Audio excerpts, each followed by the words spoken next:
The massive control room of the Concordat flagship Imperial Dawn buzzed with activity.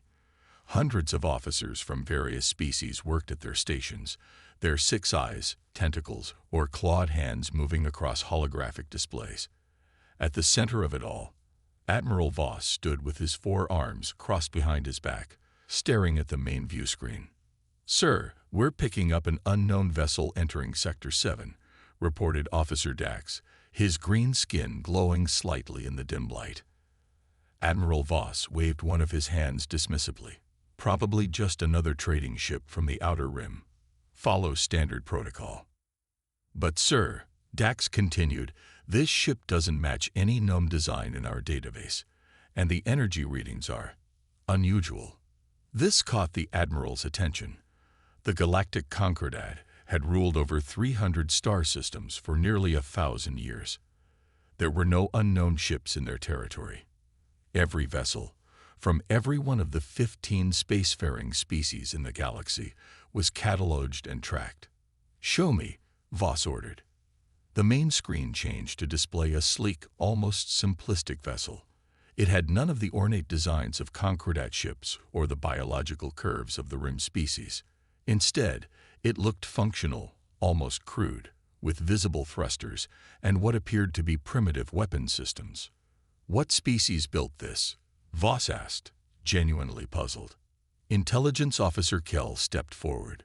She was small compared to most officers, with dark blue skin and large eyes that missed nothing. "According to preliminary scans, the life forms aboard appear to be human," she said, checking her datapad. A murmur spread across the control room. Humans were a known but insignificant species. They had been discovered 50 years ago, confined to a single planet called Earth in a remote system. The Concordat had deemed them too primitive for formal contact. They hadn't even achieved proper space travel beyond their own moon. "Impossible," said Voss. "Humans don't have this technology. They barely have fusion power. Yet the evidence suggests otherwise, Admiral," Kell replied. "And there's more. The ship's power readings are off the charts, despite its simple appearance, and our scanners can't penetrate its hull to get a clear reading of what's inside." Admiral Voss frowned. The Concordat's scanning technology was the most advanced in the galaxy. Nothing could block it. He studied the vessel again, noting its clean lines and the absence of the usual energy signatures associated with faster-than-light travel. "Hail them," he ordered. Moments later, the screen changed to show the interior of the human vessel. The bridge was surprisingly spacious but utilitarian. And there, sitting in what appeared to be the captain's chair, was a human male with short gray hair and a weathered face. "This is Captain James Reynolds of the Earth ship Defiance," the human said in a calm voice. "We come in peace and request permission to establish diplomatic relations with the Galactic Concordat." Admiral Voss studied the human with growing unease. How did they know about the Concordat? How had they built a ship capable of interstellar travel? And why did they appear so confident? "This is Admiral Voss of the Concordat flagship Imperial Dawn. You have entered restricted space without authorization. Explain your presence here immediately." Captain Reynolds smiled. It was not a submissive smile, but one of amusement. "We've been watching your civilization for some time, Admiral. We believe it's time for our species to formally meet." Voss felt a chill run down his spine. "Watching us? Impossible. Your species has been under observation since discovery. You have no technology capable of—" "With respect, Admiral," Reynolds interrupted, "you may have been observing a small colony we established as a decoy. Earth and human space are quite different from what you believe." The control room fell silent. Officer Kell quickly tapped on her pad and whispered to the Admiral, "Sir, our records show no evidence of advanced human technology or space travel capability." Voss cleared his throat. "Captain Reynolds, if what you say is true, why reveal yourselves now?" "Expansion, Admiral. Humanity is growing. We need more room, more resources. We'd prefer to do this peacefully, as neighbors rather than strangers." Ambassador Thorne, who had been summoned to the bridge during the exchange, stepped forward. A tall, thin being with translucent skin that revealed his three hearts beating in sync. He was the Concordat's most experienced diplomat. "Captain Reynolds, I am Ambassador Thorn. Perhaps we should arrange a proper meeting to discuss these matters in a more formal setting." Reynolds nodded. "Agreed. We'll send a diplomatic team to your vessel in 6 hours." The screen went dark before Voss could respond. How dare they dictate terms to the Concordat? Voss growled, his secondary arms twitching with anger. Ambassador Thorn raised a calming hand. "Admiral, if these humans have the technology we've just witnessed, then diplomacy is our wisest course. I suggest we prepare accordingly." 6 hours later, a small shuttle departed from the Defiance and approached the Imperial Dawn. Officer Kell monitored its approach with growing concern. "Admiral, this shuttle has no visible propulsion system, yet it's moving with incredible precision." The docking bay crew reported similar anomalies. The human shuttle seemed to ignore standard docking procedures, yet nestled perfectly into the designated space as if guided by unseen hands. When the doors opened, Captain Reynolds emerged with 3 other humans, 2 males and 1 female. They wore simple blue uniforms without rank insignia or decorations. They carried no visible weapons, but walked with confidence through the massive docking bay, seemingly unimpressed by the grandeur of the Concordat's flagship. The diplomatic meeting was set in the Concordat's grand conference room. Ambassador Thorn led the discussion, with Admiral Voss and Officer Kell in attendance. "We welcome you to Concordat space," Thorn began formally. "Though we must express our surprise at your sudden appearance and apparent technological advancement." Reynolds nodded. "We understand. Humanity has a history of being underestimated. It served us well over the centuries. And what exactly are your intentions in Concordat space?" Voss asked directly. "As I said before, we're expanding.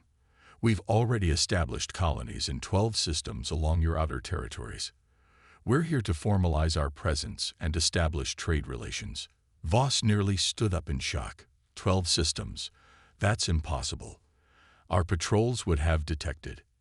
"Your patrols saw exactly what we wanted them to see, Admiral," the female human said calmly.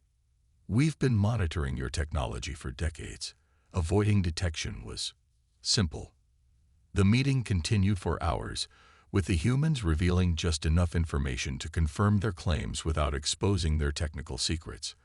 They spoke of mining operations, terraforming projects, and transport networks that had supposedly been operating under the Concordat's nose for years.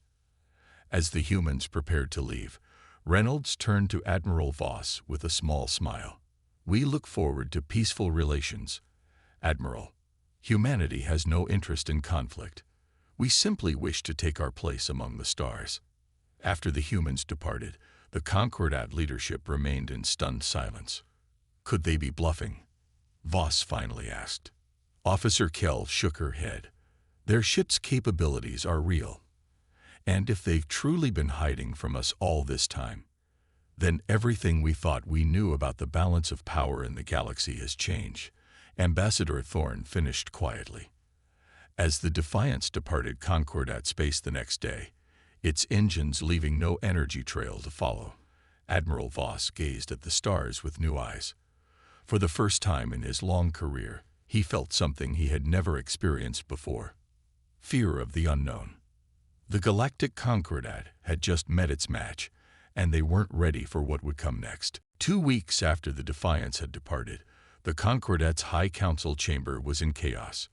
Representatives from all 15 member species argued loudly, their voices echoing off the grand marble walls. 12 colonies? Impossible, shouted Councillor Brack, his thick tail slamming against the floor. The humans are primitive apes who barely left their planet. Admiral Voss stood silently as the debate raged. He had called this emergency meeting after receiving troubling reports from across Concordat space. His 4 arms were clasped behind his back, a pose that hid his growing concern. "Order," called High Chancellor Orion, his crystalline form glittering under the chamber lights. "Admiral Voss, continue your report." Voss activated the central hologram. A star map appeared, showing the vast territory of the Concordat. 12 red dots blinked on the outer edges. These are the locations where human activity has been confirmed, Voss said. Patrol ships report unusual structures that appeared seemingly overnight. When approached, human representatives politely informed our captains that these were established settlements and provided documentation claiming these systems were unclaimed. And were they unclaimed? Asked Chancellor Oran. Intelligence Officer Kell stepped forward. Technically, yes. These are systems the Concordat surveyed, but never formally colonized. The humans found the legal loophole. More shouting erupted from the council. Admiral Voss waited for it to subside before continuing. There's more. We've received reports of human vessels throughout the Rim territories. They appear to be conducting mining operations, establishing trade routes, and, he paused, making contact with non-Concordat species. This news silenced even the angriest counselors. The Concordat had maintained exclusive contact rights with all newly discovered species for centuries. It was how they preserved their authority. How many ships do they have? Chancellor Orion asked quietly. Unknown, replied Kell. Our estimates range from dozens to hundreds. Hundreds? Counselor Brack laughed nervously. From a species that 50 years ago couldn't leave their own atmosphere. Absurd. Across the Concordat, stories of human ships spread quickly. At the Rigel spaceport, engineer Mira worked tirelessly in her laboratory. Before her lay pieces of debris recovered from what appeared to be a human mining vessel. The ship had suffered a minor collision with an asteroid, leaving behind fragments for her team to recover. Mira's 4 eyes blinked in sequence as she examined the metal under a molecular scanner. Her slender fingers adjusted the controls with practiced precision. This makes no sense, she muttered to herself. Her assistant, Treb, looked up from his workstation. What is it? This metal alloy. It's unlike anything in our database. Lightweight but stronger than our best battleship armor. And look at this circuitry pattern. She pointed to microscopic lines running through the metal. It's almost like the ship's hull was one giant computer. Could it be stolen technology? Treb suggested. Perhaps they raided some ancient civilization's ruins. Mira shook her head.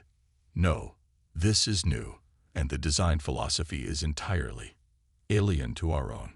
She laughed at her own joke. I mean, it's different from any known approach. It's like they started from completely different scientific principles. Meanwhile, on the border world Proxima B, a minor incident was unfolding. A Concordat patrol had intercepted a small human vessel that appeared to be a courier ship. The patrol captain, eager to assert authority, had demanded the human ship submit to inspection. The human captain had politely declined. What happened next would soon become the subject of rumors throughout the Concordat. The patrol ship, a standard Enforcer-class cruiser with a crew of 50, had attempted to use its tractor beam to capture the human vessel. The beam, powerful enough to hold ships 10 times larger, had simply failed to engage. The human ship, named Swift Messenger, had then performed a series of maneuvers that defied the known laws of physics. It moved in ways that should have turned any organic crew into paste from the G-forces alone. Before the stunned Concordat crew could respond, the human ship fired a single shot, just one, that precisely disabled the patrol ship's engines. The human captain had then opened communications again, apologized for the misunderstanding, and offered to call for Concordat assistance before departing. Back in the council chamber, Admiral Voss finished his report with this incident. So they've now attacked our ships, growled Counselor Brack. Technically, they defended themselves against our aggression. Ambassador Thorne corrected, speaking for the first time. And they showed remarkable restraint. They could have destroyed the patrol ship but chose to disable it with minimal damage. Are you defending these humans? Brack demanded. I am trying to understand them. Thorne replied calmly. A species capable of hiding their technology from us for decades, who can build ships that outclass our own, and yet who seek diplomatic relations rather than conquest. They are not what we expected. Chancellor Orion's crystalline form pulsed with light as he considered the situation. What do we know about their home world, this Earth? Kell activated a new hologram showing a blue-green planet. Earth is what we categorize as a death world, Chancellor. High gravity, extreme temperature variations, intense radiation from their star, violent weather patterns, and thousands of naturally occurring toxins and predators. The humans evolved to survive in conditions that would kill most concordat species within hours, which explains their physiology, Mira added, joining the conversation via hologram from her lab. I've been studying the recovered debris from their ships. Based on the control interfaces, humans can withstand forces that would be lethal to us. Their neural responses must be significantly faster as well. The council chamber fell silent as the implications sank in. What do they want? Chancellor Orion finally asked. Truly want? Admiral Voss stepped forward. Based on all evidence, they want recognition, territory, resources, a seat at the galactic table. And if we refuse? Asked Brack. Voss's forearms tensed. Then we risk conflict with a species that has repeatedly demonstrated superior technology and has been preparing for this moment for decades. Surely our numbers would prevail, Brack insisted. The Concordat fleet has thousands of warships.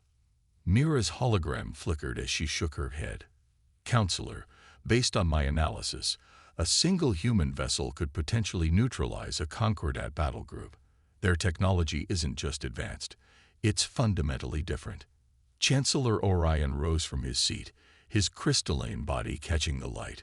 We need more information before making any decisions. Admiral Voss, assemble a task force to investigate these human colonies. Ambassador Thorne, prepare for another diplomatic meeting. And Engineer Mira, continue studying their technology. She nodded. Already doing so, Chancellor. As the council dispersed, Admiral Voss approached Ambassador Thorne in the hallway. They've been watching us for decades, Voss said quietly. Learning our weaknesses, our patrol routes, our diplomatic protocols, all while we thought they were still figuring out basic space travel. Yes, Thorne agreed, which means they've been patient, cautious. These are not the actions of conquerors, Admiral. Perhaps not, Voss conceded, but they are the actions of a species preparing for war. As night fell across the Concordat worlds, rumors spread from spaceport to spaceport. Stories of human ships that moved like nothing ever seen before, tales of colonies appearing overnight, and whispers of a power that had silently grown in the shadows, waiting for the right moment to emerge. The galaxy was changing, and the Concordat was no longer sure of its place in it. Admiral Voss stood on the command deck of the Imperial Dawn, his face grim as he watched the massive fleet assemble before him. 50 warships, the pride of the Concordat's 7th Fleet, formed a perfect battle formation in the black void of space. Each ship bristled with energy weapons and was protected by the most advanced shields in the galaxy. All ships report ready, Admiral, said his first officer. Voss nodded. After weeks of debate, the Concordat War Council had finally authorized this show of force. They would travel to Proxima B, the closest human colony, and demonstrate the true might of the Galactic Concordat. Not to start a war, the Chancellor had insisted, but to re-establish the proper order of things. Begin jump sequence, Voss ordered. The massive fleet disappeared into hyperspace, their engines leaving blue trails across the stars. On Proxima B, the human settlement was surprisingly modest, a collection of simple structures spread across the rocky terrain, with no obvious defenses or military installations. Scans showed fewer than 5,000 humans on the surface. Send the message, Voss commanded as the fleet took position around the planet. The communication officer transmitted the carefully prepared statement, demanding that the humans acknowledge Concordat authority, accept restricted status, and limit their expansion. For long minutes, there was no response. Then, a single message came through. We understand your concerns. One representative will be sent to discuss terms. Voss laughed. One representative. Do they not see 50 warships surrounding their colony? That's when the sensors detected a new ship entering the system. It emerged from nowhere, without using any known form of faster-than-light travel. One moment empty space, the next a vessel was there. Report, Voss barked. Sir, it's a human warship, the sensor officer replied, his voice shaking. Classification unknown. Size, approximately 1/3 of our flagship. The view screen showed a dark, angular vessel moving toward them. Unlike the sleek Defiance they had encountered before, this ship was clearly built for combat. Its hull was matte black, absorbing light rather than reflecting it. No visible weapons could be seen, but something about its shape suggested deadly purpose. They send one ship against 50, Voss said incredulously. This is either madness or an insult. A communication request came through. Voss nodded, and the screen filled with the image of a stern-faced human woman with short white hair. This is Captain Walker of the Earth warship Thunderchild, she said calmly. I understand you wish to negotiate. Voss drew himself up to his full height. This is not a negotiation. The Concordat demands your immediate compliance with our terms. Captain Walker's expression didn't change. Admiral, I've been authorized to inform you that humanity cannot accept those terms. We suggest you reconsider your position. You are one ship against 50, Voss exclaimed. Look around you. Numbers aren't everything, Admiral, Walker replied. We prefer to resolve this peacefully, but we will defend our colony if necessary. Voss cut the communication. Target their ship. Full weapons barrage on my mark. In the science lab of the Imperial Dawn, Engineer Mira watched the confrontation with growing alarm. She had been brought aboard to analyze human technology during the mission. Now she studied the readings from the Thunderchild with disbelief. This can't be right, she muttered. The ship's energy signature was unlike anything she had ever seen. It wasn't using standard reactors or even antimatter power. Something else, something her instruments couldn't even properly measure, was powering that vessel. Admiral, she called over the comm, I strongly advise caution. This ship is. Fire, Voss ordered, cutting her off. 50 Concordat warships unleashed their full firepower on the lone human vessel. Energy beams, plasma torpedoes, and graviton missiles streaked across space in a beautiful and terrifying display of destructive force. Not a single shot hit. The Thunderchild moved with impossible speed, shifting position faster than the weapons could track. It wasn't just evading. It seemed to be predicting where each shot would go before it was fired. Impossible, Voss whispered. Then the human ship attacked. It didn't use energy weapons or exotic technology. Instead, simple projectiles, physical chunks of metal, were accelerated to near-light speed and launched at the Concordat fleet. The first volley struck 3 ships before their shields could even register the attack. The vessels simply disappeared in brilliant explosions. Kinetic weapons, gasped the first officer. They're using primitive kinetic weapons. Mira's voice came over the comm again, more urgent now. Admiral, they're using our shield technology against us. Our shields are calibrated for energy weapons, not physical objects at relativistic speeds. The Thunderchild continued its attack, methodically targeting ship after ship. Some vessels were disabled with surgical precision. Engines destroyed, weapons systems shattered. Others were simply obliterated. And still, not a single Concordat shot had found its mark.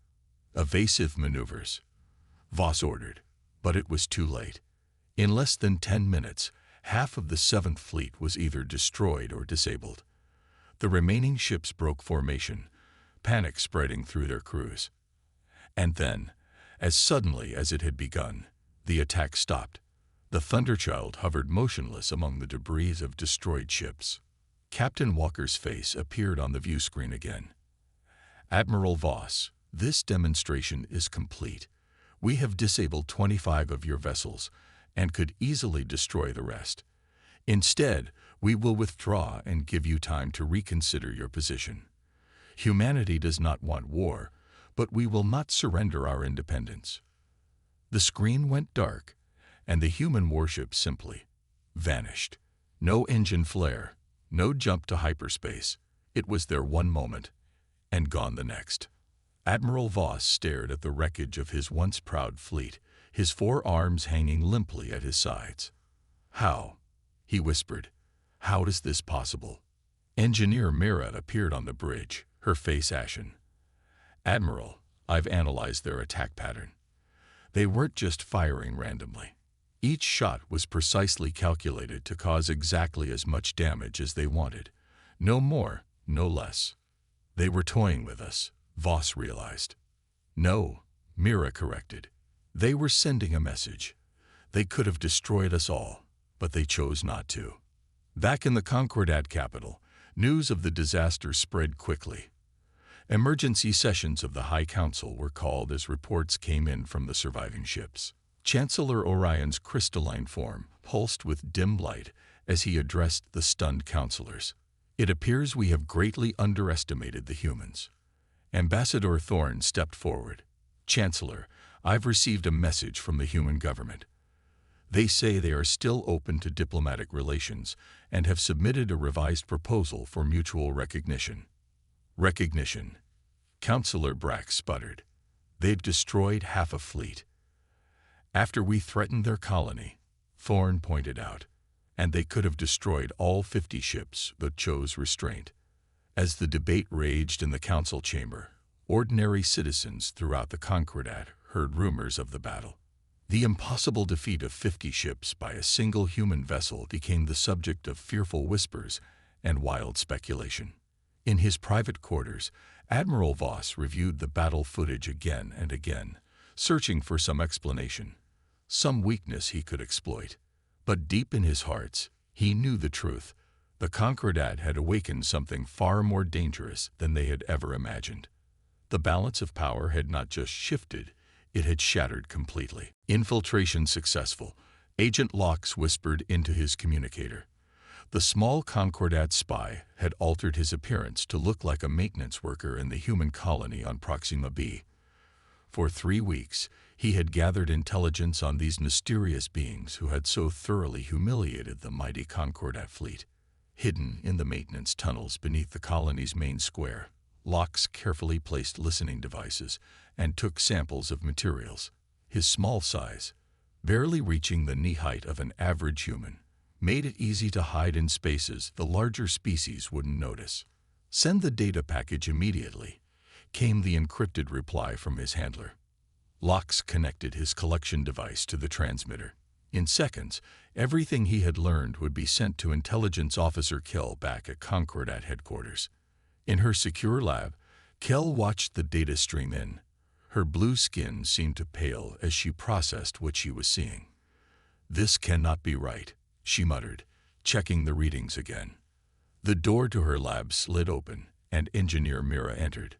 Since the disaster at Proxima B, the two had been working closely together, trying to understand human technology and capabilities. "You need to see this," Kell said without looking up. "Our spy on Proxima B just sent his report." Mira's 4 eyes widened as she reviewed the data. "So it's true. Earth is a death world." The screen showed environmental readings from the human colony. The gravity was 1.3 times Concordat standard, enough to crush most species over time. The radiation levels from their sun would cause cancer in most Concordat species within weeks.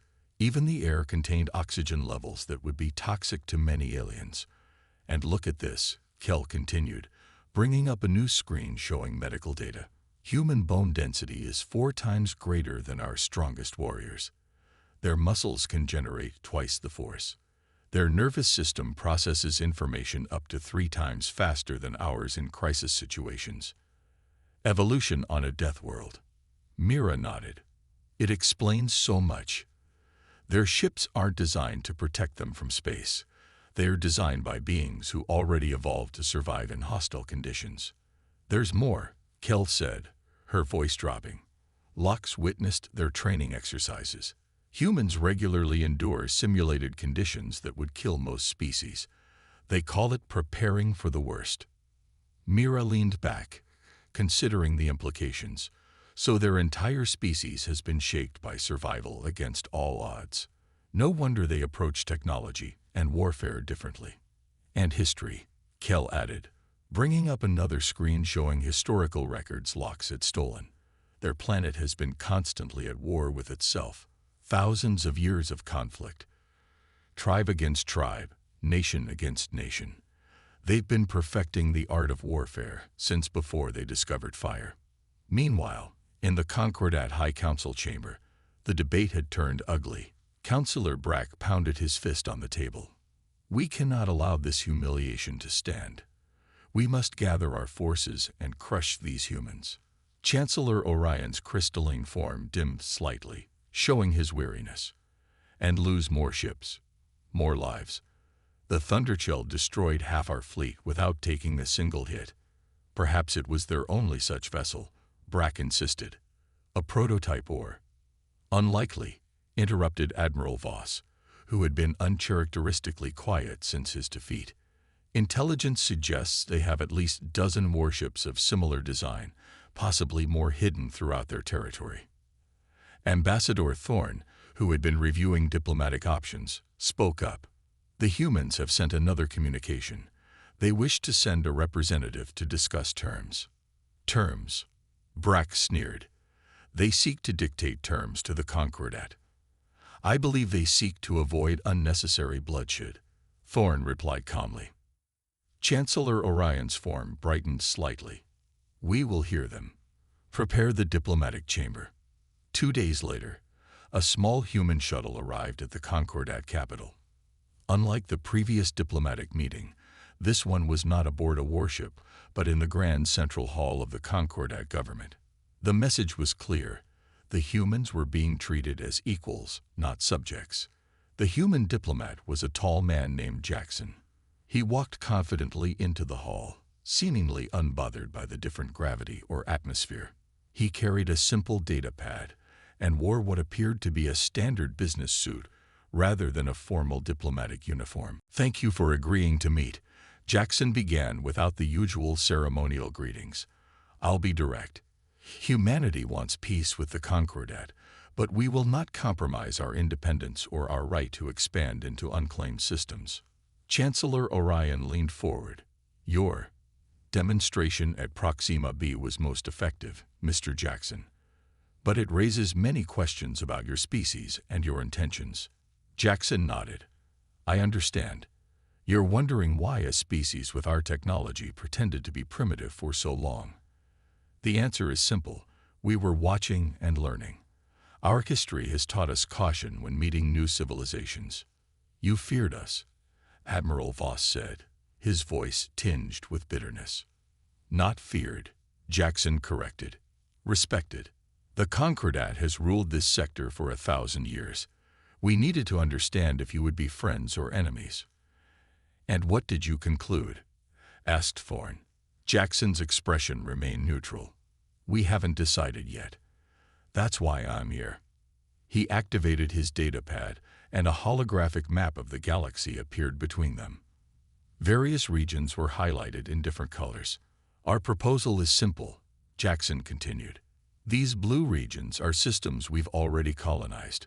We claim them as human territory. The green regions are areas where we propose shared development and cooperative research. The yellow areas remain exclusively Concordat territory. The council members studied the map with shock.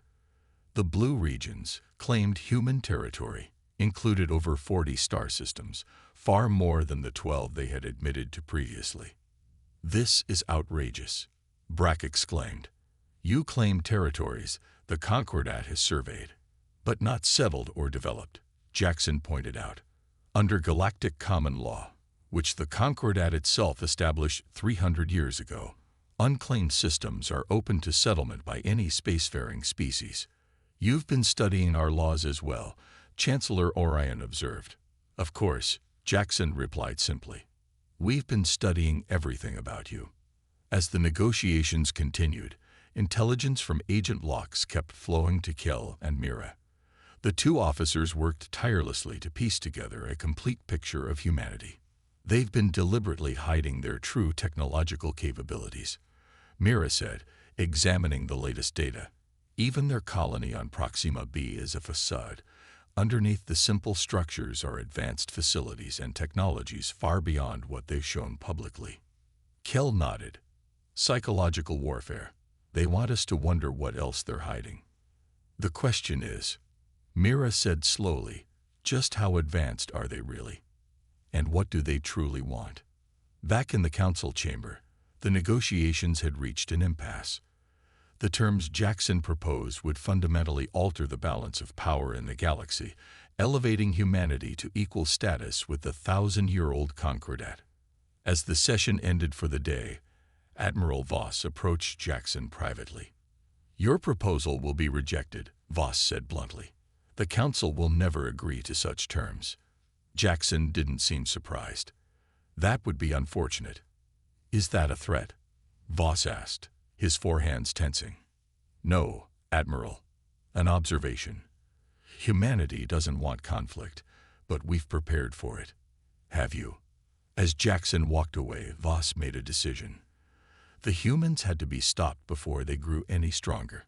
If diplomacy wouldn't work, then perhaps a decisive military strike would. Not against a colony this time, but against Earth itself, the heart of human power. What Voss didn't know was that humanity was already preparing for that exact scenario. The game of shadows and steel had only just begun. The largest fleet ever assembled in Concordat history moved silently through hyperspace. 200 warships, including every available capital ship and battlecruiser, formed the spearhead of what Admiral Voss had named Operation Final Authority. Their destination, Earth, the human homeworld.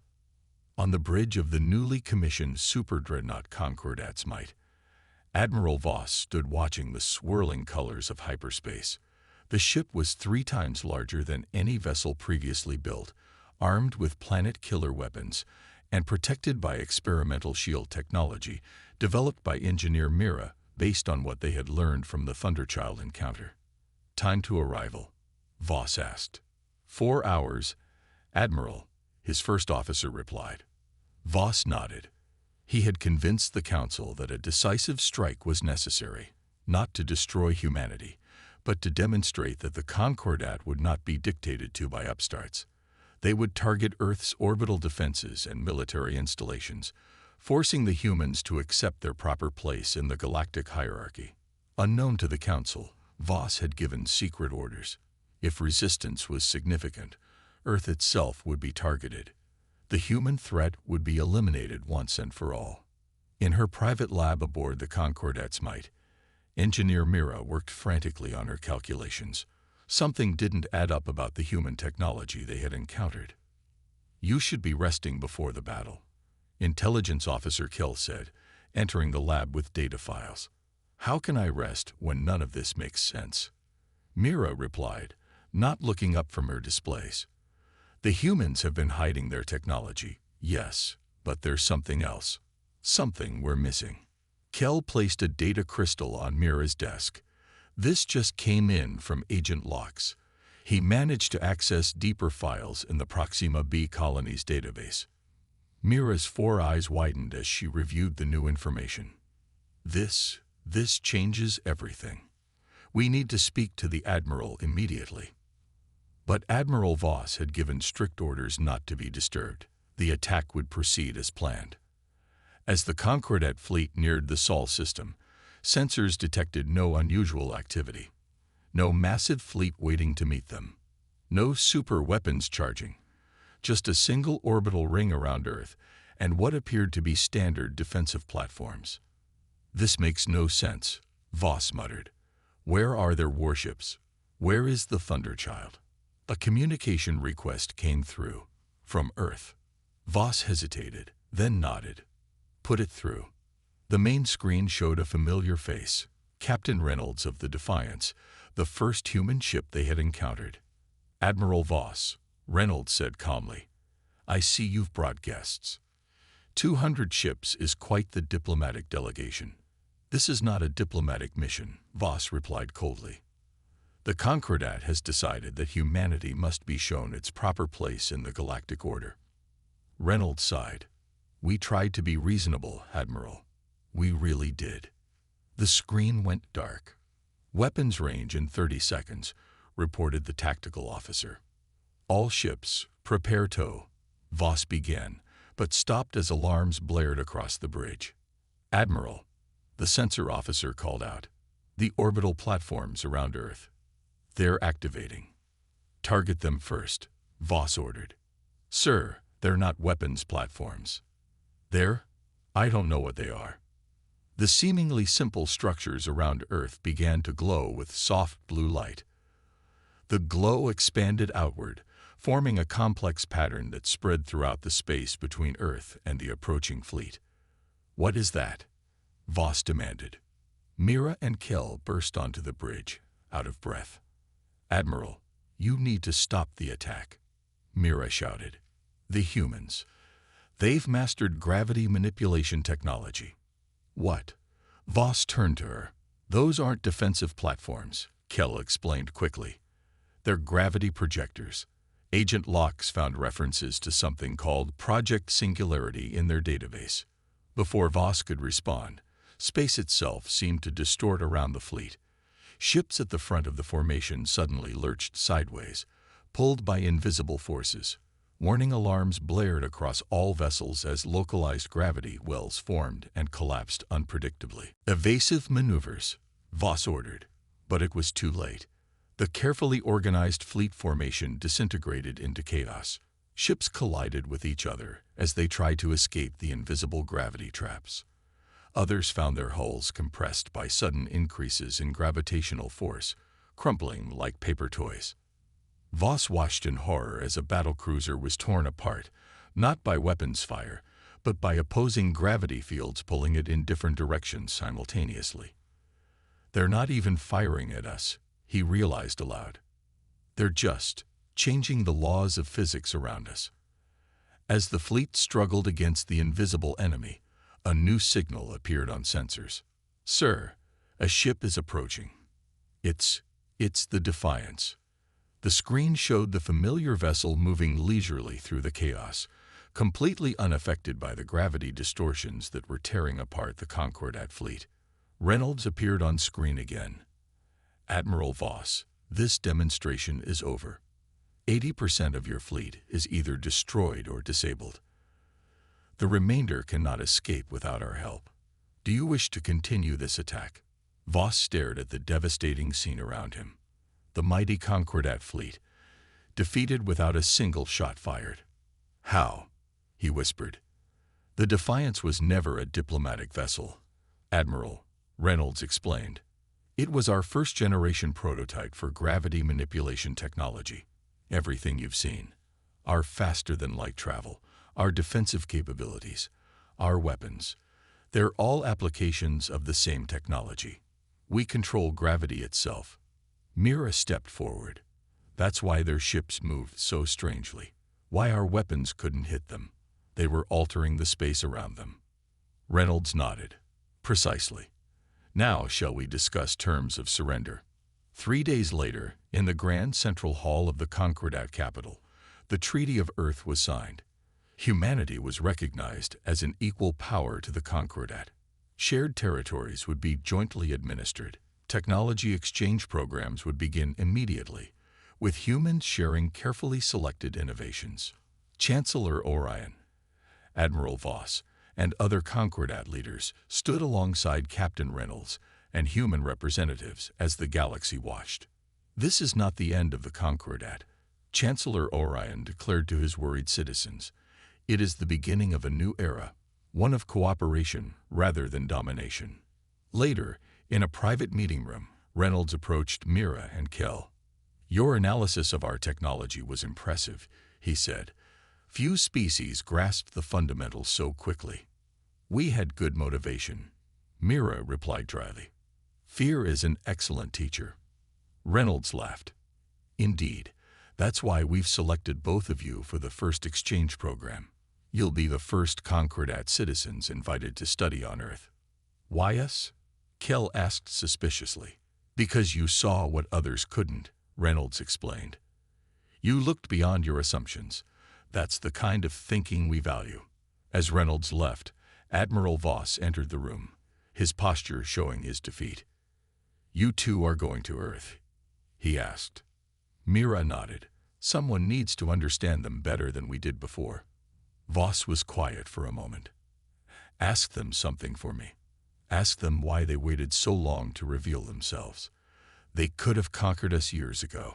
I suspect I know the answer, Kell said. They weren't ready. Not technologically, Mira added, but ethically. They were waiting until they could trust themselves with their own power. Across the galaxy, news spread of the new alliance between humans and the Concordat. Some celebrated, others worried, but all knew that everything had changed. The old order was gone.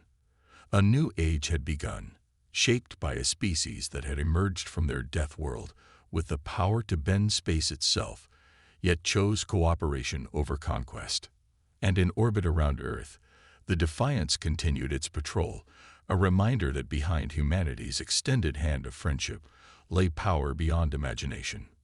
Power they had barely begun to reveal. The large meeting hall fell silent as the 7 council members entered. Each alien looked different from the others, some tall with multiple limbs, others short with scales or fur. They sat at the high table, looking down at the human delegation. Captain James Miller stood straight in his formal blue uniform. This was a big day for Earth. After 50 years of knowing about aliens, humans were finally joining the Galactic Council. The Council recognizes Earth, said the head council member, a tall being with blue skin named Trell. We welcome humans to our community of species. Miller nodded. Thank you. Earth is honored to join. Trell looked at some notes. However, we must address a serious matter. Our studies show humans are prone to violence. Your history is filled with wars. Miller started to object, but the alien raised a hand. This is not a judgment, merely a fact. All new species must be classified for safety. Humans are classified as a violence-prone species with level 3 restrictions. Another council member, a small green being, pushed forward a document. These restrictions mean humans may build and operate civilian vessels only. No warships of any kind for the next 100 years. Miller's face showed his surprise. No warships? What about defense? The Council provides defense for all member worlds, Trell said. This is standard for new members with your classification. Later, back on Earth, Miller sat in a large office with General Banks, his superior. This is ridiculous, Banks said, his face red with anger. No warships for a century. What if we need to defend ourselves? Miller sighed. The Council was clear. We accept their rules or we don't join. And not joining means no access to faster-than-light travel, no trade with other worlds, and no protection. Banks looked out the window at the night sky. At least they're letting us continue with the Horizon project. The Horizon was Earth's first major deep space vessel. Originally designed as a military ship, it would now be converted to a civilian mining and exploration vessel. Yes, Miller said, and they want me to captain it. Banks turned, surprised. You? But you're a military strategist, not an explorer. Miller shrugged. I think that's why they chose me. They want someone who understands both worlds. 3 months later, Miller walked through the Horizon's corridors. The ship was huge, nearly a mile long and shaped like an arrow. It was being built in Earth's orbit, with thousands of workers finishing its systems. Miller entered the engineering section and found Tom Reed, the chief engineer. Reed was a short man with messy hair and a constant smile. He was looking at plans on a large screen. How's it going, Tom? Miller asked. Reed jumped slightly, then relaxed. Captain, just making some final adjustments. Miller looked at the plans. They showed what looked like extra power couplings running to the mining lasers. What's this? These weren't in the original design. Reed's smile grew wider. just some efficiency improvements. The mining lasers need more power to cut through harder asteroids. He paused. Of course, with these modifications, they could also cut through ship hulls if needed. Miller raised an eyebrow. Tom, you know we can't have weapons. The Council will inspect everything. These aren't weapons, Captain, Reed said innocently. They're mining tools. Not my fault if they happen to be useful for other things in an emergency. Miller should have reported this, but instead he found himself nodding slowly. What else have you improved? Over the next hour, Reed showed Miller several modifications that skirted Council regulations. The cargo grapples were now strong enough to hold a small ship. The sensors, meant for finding minerals, could detect ship weak points. The shields, designed for protection against asteroids, were stronger than needed. None of these are weapons, Reed explained. They're all legitimate systems for a mining vessel. Just better than they need to be. Miller was impressed. Keep this quiet. If the Council finds out. They won't, Reed promised. Everything looks normal on paper. A week before launch, Inspector Dax arrived. He was a tall, thin alien with gray skin and 4 eyes. His species was known for their attention to detail. Captain Miller, Dax said formally, I am here to ensure your vessel complies with Council regulations. Miller nodded. Of course, we're happy to show you everything. For 3 days, Dax inspected every part of the horizon. He checked systems, reviewed plans, and questioned crew members. Miller grew more nervous with each passing hour. On the final day, Dax entered the engineering section while Reed was working on the mining lasers. These power readings seem high for mining equipment, Dax noted, checking his device. Reed didn't look up. Earth minerals are harder than most. We need the extra power. Dax stared at Reed for a long moment. I see. And these grapples, they appear stronger than necessary. Safety precaution, Reed said quickly. Better too strong than too weak when handling heavy asteroids. Dax made notes on his device. Miller held his breath, waiting for the inspector to demand a closer look or call for backup. Instead, Dax simply nodded. Logical, though unusual. At the end of the inspection, Dax met with Miller in the captain's office. Your ship passes inspection, Captain, Dax said, though I must note several unusual design choices. Miller tried to look casual. Earth is new to deep space. We're being cautious. Dax's 4 eyes blinked in sequence. Indeed. Remember, Captain, this vessel is authorized for mining and exploration only. Any use in conflict would violate your species' restrictions. Of course, Miller said. The Horizon is a peaceful vessel. After Dax left, Miller sat back in his chair and let out a long breath. They had passed the inspection. In 2 days, the Horizon would launch with its 200 crew members on a 2-year mission to explore and mine the frontier regions. What the Council didn't know wouldn't hurt them. And if trouble ever found the Horizon out in deep space, well, they'd be ready. As Miller looked out his viewport at the stars, he couldn't help but smile.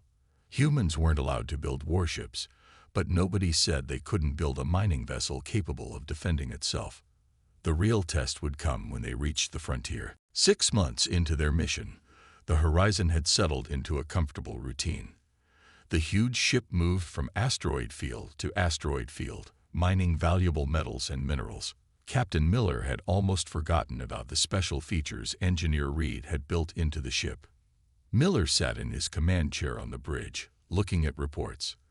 The crew had mined enough rare metals to make their mission profitable already. Earth would be pleased. Captain, called Lisa, the communications officer. I'm picking up something strange. Miller looked up. What is it? A distress signal, sir, from New Haven Colony. New Haven was a small human settlement on a planet near the edge of Council space. About 5,000 people lived there, farming and mining. Put it on speaker, Miller ordered. A scratchy voice filled the bridge. This is New Haven Colony calling any ships. We are under attack. Unknown vessels in orbit. They're landing troops. Please help. The Council fleet is too far away. Anyone, please. The message cut off. The bridge was silent. How far are we from New Haven? Miller asked. 2 days at top speed, sir, replied Mark, the navigator. Miller thought about his orders. They were supposed to avoid any conflict zones. The Council had been clear that human ships were not to engage in combat situations. The proper course would be to report the distress call and continue their mission. But 5,000 people were in danger. Set course for New Haven. Maximum speed, Miller ordered. Mark nodded, already entering the coordinates. Sir, said Lisa, should I inform Earth about our course change? Miller hesitated. Send a message, but use the delay protocol. It will take 3 days to reach Earth. By then, we'll already be at New Haven. Yes, sir. As the horizon changed direction, Miller called Reed to his office. Tom, remember those special modifications you made to our ship? Miller asked when the engineer arrived. Reed grinned. The ones we never talk about. Sure. How quickly can you get them ready for use? Reed's smile disappeared. You're serious. What's happening? Miller explained about New Haven. We might be heading into a fight. Reed nodded slowly. 2 days should be enough time. But, Captain, if we use these systems in combat, the Council will know we broke their rules. I know, Miller said, but I won't leave those colonists to die. Get everything ready, but quietly. Don't tell the crew what's happening yet. For 2 days, Reed and his trusted engineers worked around the clock, preparing the Horizon's hidden capabilities. The mining lasers were recalibrated. The shields were strengthened. The sensors were adjusted to track ships instead of asteroids. As they approached New Haven, Miller called the senior crew together. We're responding to a distress call, he told them. There may be danger ahead. I need to know you're all with me. What kind of danger? Asked Dr. Bell, the chief medical officer. We're not a military vessel. Unknown ships attacking the colony, Miller said. And you're right, we're not military. But we're all those colonists have. The crew looked at each other nervously. We have some advantages they don't know about, Miller added. But I won't force anyone to risk their lives. If you want to stay out of this, I understand. There was a moment of silence. Then Mark, the navigator, spoke up. My brother lives on New Haven with his family. I'm in. One by one, the others nodded their agreement. Good, Miller said. Now let me explain what Engineer Reed has been working on. The horizon dropped out of faster-than-light travel near New Haven. The view screen showed the green and blue planet below. It also showed 3 dark ships in orbit. Scan those vessels, Miller ordered. Lisa worked her console. They're not in the Council database, sir. Unknown design. The Scourge, said an older crew member named Pete. I've heard stories. They attack frontier worlds, take what they want, and leave nothing behind. Miller frowned. The Council knows about these attacks. Rumors, mostly, Pete said. The Scourge stay away from well-defended worlds. The Council doesn't consider them a major threat. Well, they're a threat to New Haven, Miller said. He turned to Reed. Status of our systems. Mining lasers ready for alternative use, Reed reported with a small smile. Shields at full power. Cargo grapples standing by. Good. Lisa, any response from the colony? Yes, sir. They say the Scourge have landed troops near the main settlement. They're holding out in the colony center, but won't last long. Miller took a deep breath. This was it. Once they engaged, there was no going back. The Council would know humans had broken their rules. Take us into orbit, he ordered. Position us between those ships and the colony. The horizon moved forward slowly. Its huge bulk dwarfed the Scourge vessels, which were about a quarter of its size. Sir, they're hailing us, Lisa said. Put them through. The view screen changed to show an alien face. It had gray skin covered in small spikes and yellow eyes. Human vessel, the alien said in rough translation. Leave now. This is not your concern. Miller stood up straight. I'm Captain James Miller of the Earth ship Horizon. You're attacking the human colony. That makes it my concern. The alien made a harsh sound that might have been laughter. You have no weapons, human. The Council does not allow it. Leave now or be destroyed. Miller smiled. You might be surprised what a mining vessel can do. This is your only warning. Leave New Haven in peace or face the consequences. The alien cut the transmission. They're powering weapons, Lisa reported. All crew to battle stations, Miller ordered. Let's show them what humans can do even without warships. The smallest Scourge ship fired first. A beam of energy shot toward the horizon. Shields holding, Reed called out. Their weapons aren't as strong as I expected. Target their weapons systems with the mining lasers, Miller ordered. Reed adjusted his controls. Firing now. The powerful lasers, designed to cut through solid asteroid rock, sliced into the Scourge ship's hull like it was paper. The enemy vessel's weapons went dark. Direct hit. Reed shouted, surprised by his own success. The other two Scourge ships began to move, turning to face the horizon. They didn't expect resistance, Miller said. Use the grapples on the damaged ship. Pull it out of the fight. The massive cargo grapples, designed to hold asteroids weighing thousands of tons, shot out and latched onto the wounded Scourge vessel. With a powerful tug, the horizon pulled it away from its companions. The battle had begun, and the supposedly defenseless human mining ship was winning. The bridge of the horizon shook as another blast from the Scourge ships hit their shields. Captain Miller held onto his chair to stay upright. Shield status, he called out. Reed checked his screen. Holding at 60%, Captain. These mining shields weren't really made for this kind of fight.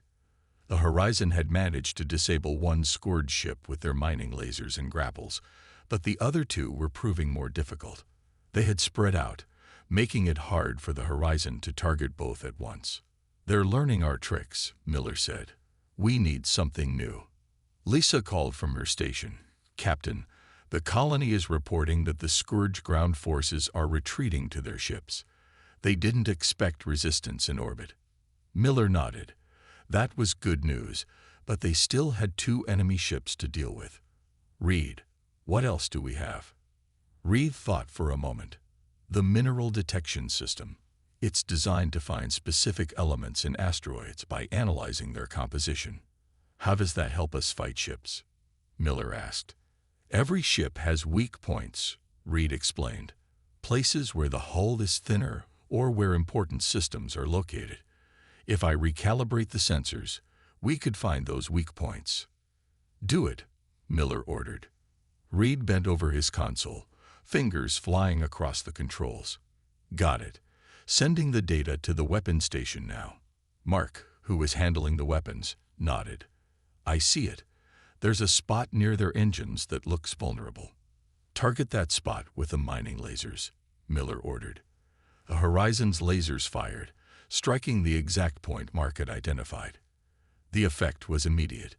The Scourge ship's engines sputtered and died, leaving it drifting in space. Direct hit, Mark shouted. They're disabled. Miller allowed himself a small smile.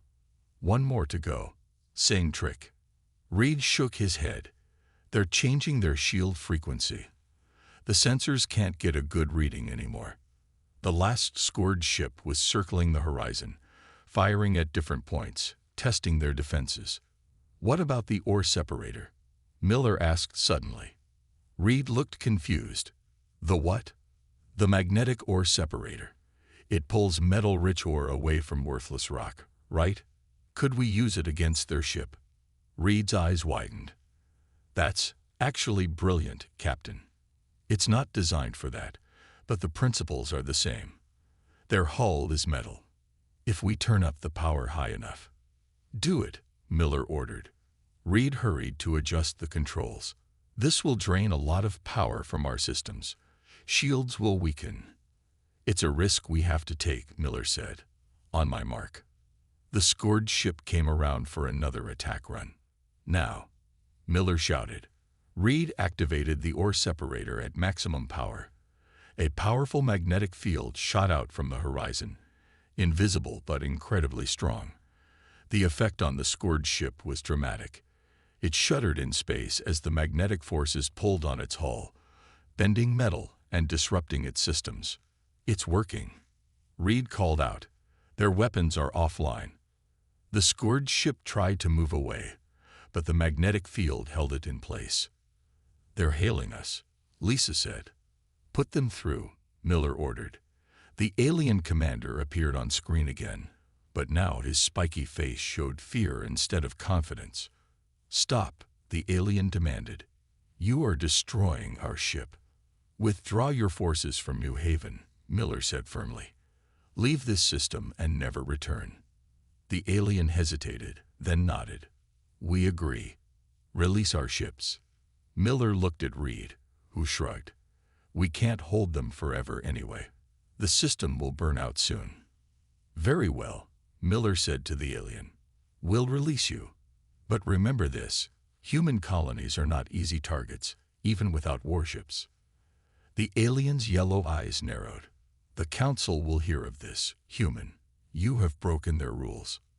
"We've defended innocent lives," Miller replied. "That's all that matters." After the Scourge ships limped away, the horizon moved into position above New Haven's main settlement. Miller led a team down to the surface to check on the colonists. The settlement had some damage from the Scourge attack, but most buildings were still standing. The colonists had fought bravely, using farm equipment and mining tools as weapons. "Just like us," Reed said with a smile as they walked through the settlement. "Making do with what we have." The colony leader, a tall woman named Anna, greeted them warmly. "Captain Miller, you saved our lives. The Scourge would have killed us all if you hadn't come." "We did what anyone would do," Miller said. Anna shook her head. "No, you did what humans do. You found a way to win even when the rules were against you." The colonists provided a meal for the Horizon's crew, sharing what food they had in thanks. As they ate, Miller noticed Reed deep in thought. "What's on your mind, Tom?" he asked. Reed looked up. "I was just thinking, we could improve the ship even more. The ore separator worked better than I expected. With some adjustments, we could make it a real weapon. And the mineral scanners could be fine-tuned to detect ship weaknesses even better," Mark added. Miller nodded slowly. "Do it. We don't know when we might face the Scourge again." Over the next few days, the Horizon's crew helped the colonists repair their settlement. At the same time, Reed and his engineers worked to improve their ship's mining equipment even further. "The colonists are calling us heroes," Lisa told Miller as they prepared to leave New Haven. "Word is spreading to other human settlements." Miller frowned. "That means word will reach the Council soon." "Are you worried?" Lisa asked. "About breaking their rules?" "No," Miller said. "About what comes next." "Yes." As the Horizon lifted off from New Haven, a message came in from Earth. Miller read it in his office, his face growing more serious with each word. The message was clear. The Council had learned about the battle at New Haven. They were sending representatives to investigate. Miller and his crew would face questions about their actions. But there was more. Reports indicated that the Scourge, embarrassed by their defeat, were planning a much larger attack on the frontier worlds. The Council's defense fleet was occupied with a diplomatic crisis in another sector and couldn't respond in time. Earth was asking all human ships in the region to prepare for possible conflict, regardless of Council restrictions. Miller set the message down and looked out his viewport at the stars. They had won one battle by being clever and adapting mining equipment for defense, but a larger fight was coming. The question was, would the Council punish humans for defending themselves, or would they recognize that sometimes rules needed to bend in the face of danger? Miller suspected he would find out very soon. The Horizon docked at Space Station Alpha, a large Council facility near Earth. Captain Miller and his senior crew stood at attention as 3 Council representatives boarded their ship. Miller recognized the tall, blue-skinned Trell, who had first told humans they couldn't build warships. With him was Inspector Dax, who had checked the horizon before its launch. The third was new to Miller, a small purple alien with 6 arms and large eyes. "Captain Miller," Trell said coldly, "you have violated Council restrictions." Miller kept his face calm. "We responded to a distress call. We saved lives. Using systems that were clearly designed for combat," Inspector Dax added. "Systems I was assured were for mining only." The purple alien stepped forward. "I am Vex, Council security analyst. I wish to see these mining systems that defeated 3 Scourge vessels." Miller looked at Reed, who nodded. "Engineer Reed will show you everything." As Reed led Vex away, Trell turned to Miller. "The Council is very displeased. You were explicitly forbidden from engaging in combat." "And what about the Scourge?" Miller asked. "They attacked a human colony. Where was the Council fleet?" Trell shifted uncomfortably. "There was a diplomatic situation in the Centauri sector. Our ships were needed there." "So you left our colonies defenseless," Miller said. "The Scourge were not considered a major threat," Trell replied. "Tell that to the people of New Haven," Miller said sharply. "They would have been killed if we hadn't helped." Before Trell could respond, a message came through on the station's communication system. All 3 aliens listened, their faces growing concerned. "The Scourge have launched attacks on 5 frontier worlds," Trell said, turning back to Miller, "including 3 non-human colonies." Miller nodded. He had expected this. The Scourge were angry after being defeated by the Horizon. Now they were trying to prove their strength. "Our fleet cannot reach all these worlds in time," Trell admitted quietly. "We can help," Miller offered. "The Horizon can defend at least one of those worlds." "One ship cannot change the outcome," Dax said. Miller smiled slightly. "We're not the only human ship with mining equipment." Meanwhile, Reed was showing Vex the Horizon systems. The alien security analyst examined everything with great interest, especially the mining lasers and the ore separator. "Fascinating," Vex said, looking at the lasers. "These are genuinely designed for cutting asteroids." "Of course," Reed said. "That's their purpose. Yet with minor adjustments, they become effective weapons," Vex noted. Reed shrugged. "Any tool can be used in different ways." Vex moved to the ore separator. "This magnetic system, you used it to disable a Scourge ship. We increased the power to create a stronger magnetic field," Reed explained. "It disrupted their systems and stressed their hull.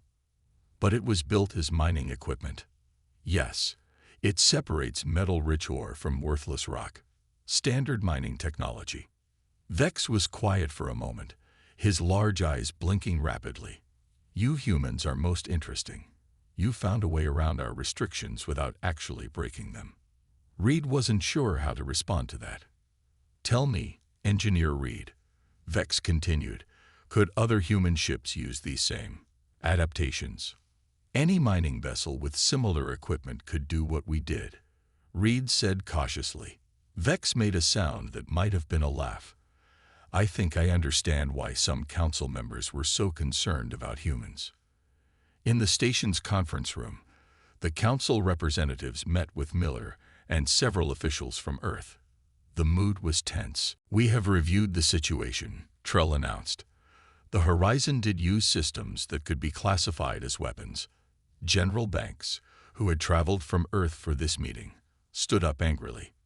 "They used mining equipment to defend a colony that you failed to protect." However, Trell continued, ignoring the interruption. "Security analyst Vex has made an interesting point." Vex stepped forward. "The humans have found what we might call a creative interpretation of our restrictions. Technically, they have not built warships. They have simply optimized civilian vessels." Inspector Dax didn't look happy. "This is a dangerous precedent. Other species might follow their example." "Perhaps," Vex agreed. "But right now, we face a more immediate problem. The Scourge attacks are spreading. Our fleet cannot respond to all of them. Everyone in the room knew what Vex was suggesting. Trell looked uncomfortable, but finally nodded. The Council requests Earth's assistance in defending the frontier worlds, he said formally. Your mining vessels may be our best hope. Miller couldn't help smiling.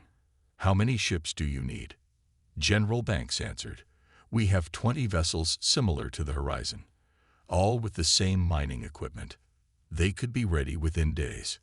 Trell's blue skin darkened, a sign of surprise. 20. How is that possible? We started building them after the Horizon's success at New Haven, Banks explained. Standard mining vessels. Of course. Miller watched as the Council representatives exchanged looks. They were just realizing how quickly humans had adapted to their restrictions. Very well, Trell said finally. Your ships may assist in the defense of the frontier, but this matter is not closed. The Council will need to discuss the spirit of our restrictions versus the letter of our law. As the meeting ended, Vex approached Miller in the corridor. Captain Miller, I must say I find human ingenuity impressive, the alien said quietly. You have accomplished something remarkable. We just did what was necessary, Miller replied. No, Vex said. You did more than that. You showed the Council something important about rules and restrictions. What's that? That they often breed innovation rather than compliance. Vex's large eyes seemed to smile. Some of us on the Council have argued that humans should not be restricted so heavily. Your actions may help change minds. Before Miller could respond, alarms sounded throughout the station. A communication officer ran up to them. Sir, reports coming in. The Scourge fleet has been spotted near the Altair system. They have over 30 ships. Miller turned to Vex. That's more than we can handle, even with 20 ships. Vex nodded. Our fleet is still 3 days away. Miller thought quickly. We need to coordinate our response. If we can't match their numbers, we'll have to outsmart them. What do you have in mind? Vex asked. A strategy that plays to our strengths, Miller said. The Scourge expect defenseless worlds. Let's show them that humans don't need warships to win a war. As Miller rushed back to the Horizon, he knew the real battle was just beginning. They had won at New Haven through surprise and creativity. But the Scourge would be ready for them now. It would take more than modified mining equipment to win this fight. It would take everything humans were good at. Adaptation, innovation, and thinking differently about problems than other species did. The Council might not understand humans yet, but the Scourge were about to learn a painful lesson about underestimating them. The space near Altair colony buzzed with activity as 20 human ships moved into defensive positions. The Horizon led the fleet, with Captain Miller coordinating from its bridge. All ships reporting ready, Captain, Lisa said from her communication station. Miller nodded. Put me through to all captains.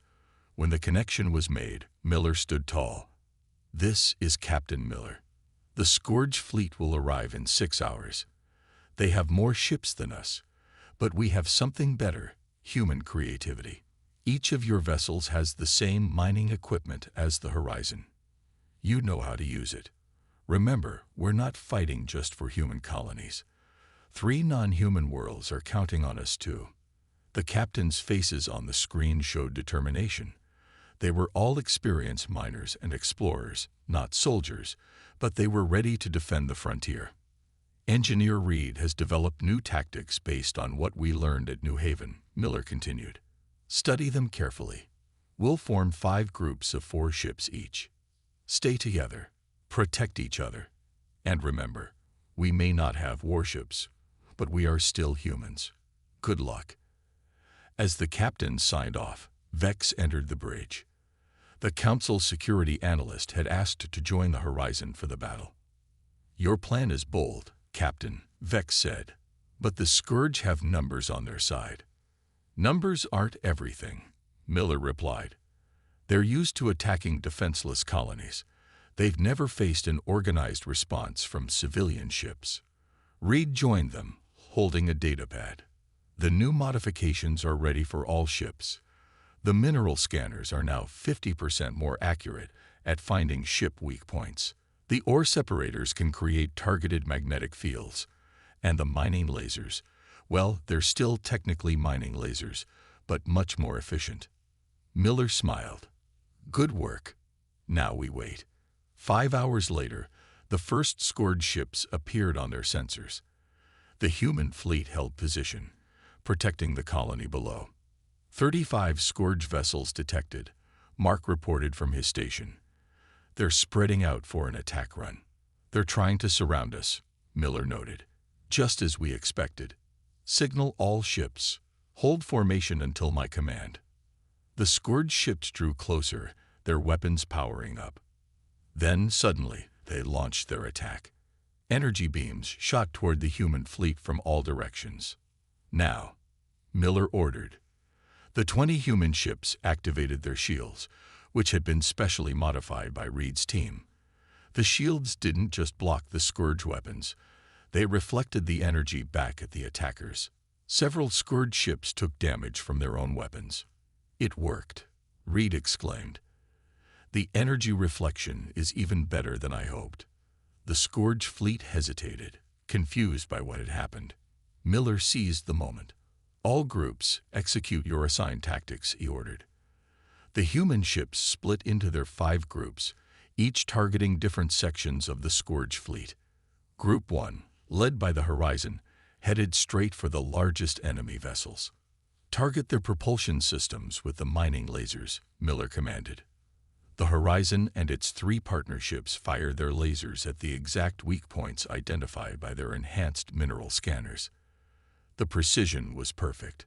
2 large Scourge ships lost engine power and drifted helplessly. Across the battlefield, the other human groups were having similar success. Group 2 used their cargo grapples to trap several smaller Scourge vessels. Group 3 created a magnetic field so strong that 5 enemy ships couldn't fire their weapons. Groups 4 and 5 protected the flanks, preventing the Scourge from surrounding them. The Scourge are falling back, Lisa reported. They're regrouping. Miller studied the tactical display. The Scourge still had more ships, but they had lost their initial advantage of surprise. They'll try a different approach, he predicted. Stay alert. He was right. The Scourge fleet formed a tight formation and charged directly at the center of the human defense. They're concentrating their firepower, Reed said worriedly. Our shields can't reflect that much energy. Miller thought quickly. All ships, activate ore separators at maximum power. Focus on their lead vessels. 20 powerful magnetic fields shot out from the human ships, all targeting the front of the Scourge formation. The effect was dramatic. The lead Scourge ships shuddered as their metal hulls were stressed beyond their limits. Systems failed, weapons shut down, and several ships began to break apart. The Scourge attack faltered. Their tight formation became confused as ships tried to avoid the magnetic fields. Now's our chance, Miller said. All groups, press the attack. Don't let them regroup. The human fleet moved forward with confidence, using their mining lasers with surgical precision. One by one, Scourge ships were disabled or destroyed. Vex watched from beside Miller, his large eyes wide with amazement. This is extraordinary. No warships, yet you're winning against superior numbers. Miller nodded. It's not about having the biggest guns. It's about using what you have creatively. After 2 more hours of fighting, the remaining Scourge ships fled the system. The human fleet had lost only 2 ships, with minimal casualties. The frontier worlds were safe. 1 month later, Captain Miller stood before the full Galactic Council. The Grand Chamber was filled with representatives from all member species. Trell presided at the center, his blue face unreadable. Captain James Miller, Trell announced. You stand before us as both rule breaker and hero. How do you answer? Miller stepped forward. I answer that humans will always defend the innocent, whether we have warships or not. We follow your restrictions to the letter, while honoring our duty to protect. Murmurs filled the chamber. Vex, now seated among the council members, nodded slightly to Miller. After much deliberation, Trell continued, "The Council has reached a decision. Humans have demonstrated that strict classifications can be limiting. Therefore, we are creating a new category of vessel, adaptive defense ships. These are not classed as warships, but may be equipped with defensive capabilities." The human delegation broke into smiles and quiet cheers. Furthermore, Trell added, "Other frontier species may now build similar vessels. The scourge threat has shown us that distant colonies need better protection than our fleet can provide." Miller couldn't believe what he was hearing. Not only had humans avoided punishment, but they had changed council policy. Captain Miller and Engineer Reed. Trell said, "You will receive the Council's Innovation Medal for your creative solutions. Your actions, while technically rule-bending, saved many lives." As the ceremony concluded, General Banks approached Miller. "Congratulations, Captain. Earth is proud of you." "Thank you, sir," Miller replied. "What happens now?" Banks smiled. "The Council has approved our plans for 10 new ships, officially classified as adaptive defense vessels. You're being offered command of the fleet." Miller thought about it. "I think I'll stay with the Horizon. She's a mining vessel, after all. But maybe we'll explore some more dangerous regions now." Later, as Miller and Reed walked through the Council station, Vex joined them. "You humans have taught the Council an important lesson," the alien said. "Sometimes restrictions breed greater innovation than freedom would." Reed laughed. "We just did what humans always do, find a way around the problem." "That," Vex said, "is exactly what some of us feared, and now respect." Miller looked out a viewport at the stars. Humans weren't allowed to build warships, but they had still found success against all odds. Not through force or by breaking rules, but by seeing possibilities where others saw only limitations. That was the real human strength, not weapons, but the ability to adapt and overcome. And now the whole galaxy knew it.